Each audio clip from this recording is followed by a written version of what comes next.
നമസ്കാരം. ഇന്നത്തെ വീഡിയോയിലേക്ക് ഏവർക്കും സ്നേഹപൂർവ്വം സ്വാഗതം. ആദിയും അന്തവുമില്ലാത്ത പ്രപഞ്ച ചൈതന്യം, സംഹാരമൂർത്തിയാണെങ്കിലും കരുണക്കടലായ ഭോലേനാഥൻ, നാം ആരാധിക്കുന്ന ദേവന്മാരിൽ ഏറ്റവും ലളിതനും എന്നാൽ ഏറ്റവും ഗംഭീരനുമായ രൂപമാണ് മഹാദേവൻ്റേത്.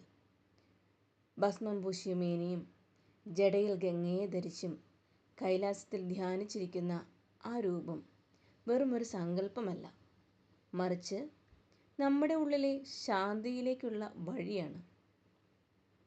ഇന്ന് നാം യാത്ര ചെയ്യുന്നത് മഹാദേവൻ്റെ ഗഹനമായ തത്വങ്ങളിലൂടെയും പ്രപഞ്ചത്തെ വിറപ്പിച്ച അദ്ദേഹത്തിൻ്റെ പ്രണയ കഥകളിലൂടെയുമാണ്.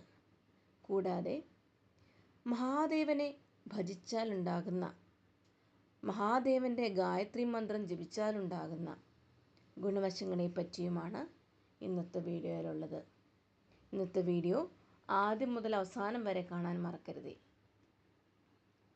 ശിവൻ്റെ ഓരോ അടയാളത്തിനും ഓരോ അർത്ഥമുണ്ട്. നെറ്റിയിലെ തൃക്കണ്ണ് ജ്ഞാനത്തിൻ്റെ പ്രതീകമാണ്. പുറമേയുള്ള കാഴ്ചയ്ക്കപ്പുറം ഉള്ളിലേക്ക് നോക്കാനുള്ള കരുത്ത്, കഴുത്തിലെ നാഗത്തെയും ധരിച്ചിരിക്കുന്ന പുലിത്തോലും പ്രകൃതിയെ കീഴടക്കിയതിനെയും സൂചിപ്പിക്കുന്നു. ലോകത്തെ രക്ഷിക്കാനായി കാളകൂട വിഷം പാനം ചെയ്ത് നീലകണ്ഠനായ ഭഗവാൻ ത്യാഗത്തിൻ്റെ ഉത്തമ രൂപമാണ്. തൻ്റെ തലയിലെ ചന്ദ്രനിലൂടെ മനസ്സിനെ എങ്ങനെ നിയന്ത്രിക്കണമെന്ന് അദ്ദേഹം നമുക്ക് കാട്ടിത്തരുന്നു. മഹാദേവൻ്റെ ജീവിതത്തിലെ ഏറ്റവും തീക്ഷ്ണമായ അധ്യായമാണ് സതീദേവിയുമായുള്ള ബന്ധം.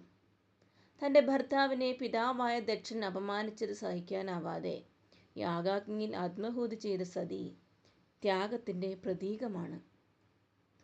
പ്രിയതമയുടെ വേർപാടിൽ തകർന്നുപോയ ശിവന്റെ വിലാപം പ്രപഞ്ചത്തെ വിറപ്പിച്ചു. സതിയുടെ ദേഹവും തോളിലേറ്റി ഭഗവാൻ നടത്തിയ ആ വിരഹയാത്രയിൽ നിന്നാണ് ഭാരതത്തിലെ പുണ്യമായ ശക്തിപീഠങ്ങൾ ഉണ്ടായത്. സ്നേഹിക്കുന്നവർക്കായി ആത്മാഭിമാനം പണയം വയ്ക്കാത്ത ഒരു ദേവിയുടെ പോരാട്ടം കൂടിയായിരുന്നു അത്. വിരഹത്തിൻ്റെ നീണ്ട വർഷങ്ങൾക്ക് ശേഷം പാർവതിയായി ദേവി പുനർജനിച്ചു. കൊട്ടാരത്തിലെ സുഖസൗകര്യങ്ങൾ ഉപേക്ഷിച്ച് കഠിനമായ തപസ്സിലൂടെ ഭഗവാന്റെ മനസ്സ് കീഴടക്കിയ പാർവതിയുടെ നിശ്ചയദാർഢ്യം സമാനതകളില്ലാത്തതാണ്. ശിവനും പാർവതിയും ഒന്നായപ്പോൾ അത് പ്രകൃതിയും പുരുഷനും ചേരുന്ന അർദ്ധനാരീശ്വര രൂപമായി. ഇതോടൊപ്പം തന്നെ ഭഗവാൻ കലകളുടെ നാഥനായ നടരാജനുമാണ്. ഭഗവാന്റെ ആനന്ദതാണ്ഡവം പ്രപഞ്ചത്തിൻ്റെ സൃഷ്ടിയെയും സ്ഥിതിയെയും സംഹാരത്തെയും ഒരു താളത്തിൽ കോർത്ത് നിൽക്കുന്നു. ഒരു നർത്തകിയെ സംബന്ധിച്ചിടത്തോളം ആ ചുവടുകൾ പ്രപഞ്ചത്തിൻ്റെ സ്പന്ദനമാണ്. ഇത്രയേറെ ശക്തിയും പ്രതാപവുമുണ്ട് എങ്കിലും മഹാദേവൻ തൃപ്തനാകുന്നത് ഒരു കൂവളത്തിലയിലോ ഒരു തുള്ളി ഗംഗാജലത്തിലോ ആണ്. സ്വർണ്ണാഭരണങ്ങളല്ല, ഭക്തൻ്റെ ആത്മാർത്ഥമായ പ്രാർത്ഥനയാണ് അദ്ദേഹത്തിന് പ്രധാനം. നമ്മുടെ മനസ്സിനെ ശാന്തമാക്കാനും ജീവിതത്തിലെ തടസ്സങ്ങൾ നീക്കി പോസിറ്റീവ് എനർജി നിറയ്ക്കാനും മന്ത്രജപത്തോളം ശക്തിയുള്ള മറ്റൊന്നില്ല. അതിൽ തന്നെ മഹാദേവൻ്റെ മന്ത്രങ്ങൾ ജപിക്കുന്നത് സമാനതകളില്ലാത്ത ഫലങ്ങളാണ് നൽകുന്നത്. ആദ്യം നമുക്ക് എല്ലാവർക്കും അറിയാവുന്ന ഓം നമഃശിവായ എന്ന പഞ്ചാക്ഷരി മന്ത്രത്തെക്കുറിച്ച് സംസാരിക്കാം.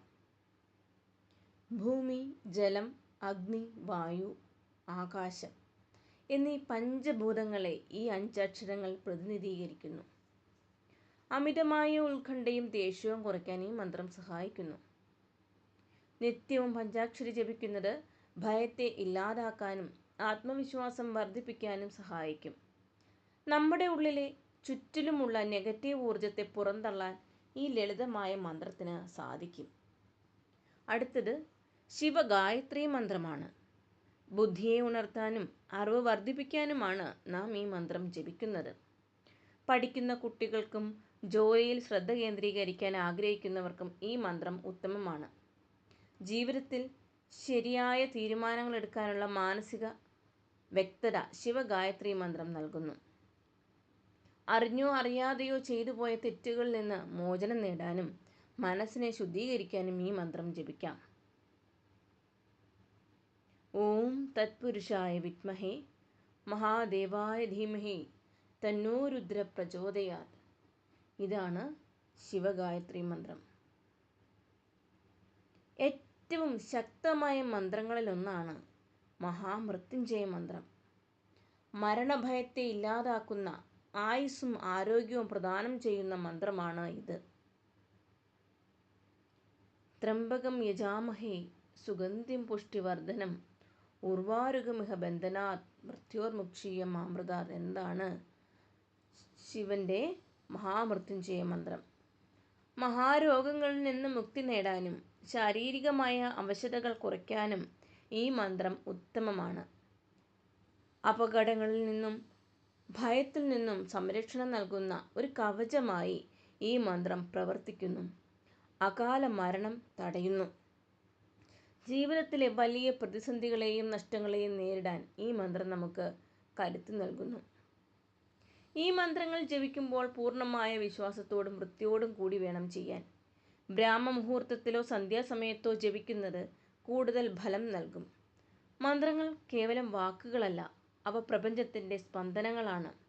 നിങ്ങളുടെ ജീവിതത്തിൽ ഏത് മന്ത്രമാണ് കൂടുതൽ മാറ്റങ്ങൾ കൊണ്ടുവരുന്നതെന്ന് താഴെ കമൻറ്റ് ചെയ്യുക. ഈ അറിവ് നിങ്ങളുടെ സുഹൃത്തുക്കൾക്കും പങ്കുവയ്ക്കുക. എല്ലാവർക്കും മഹാദേവൻ്റെ അനുഗ്രഹം ഉണ്ടാകട്ടെ. ഓം നമഃ ശിവായ. നമ്മുടെ കുഞ്ഞു ചാനൽ നിങ്ങൾക്ക് ഇഷ്ടമാവുകയാണ് എങ്കിൽ ഏവരും സബ്സ്ക്രൈബ് ചെയ്യാനും ബെല്ലൈക്കൺ എനേബിൾ ചെയ്യാനും ഈ വീഡിയോ ലൈക്ക് ചെയ്യാനും മറക്കരുത്. നമസ്കാരം.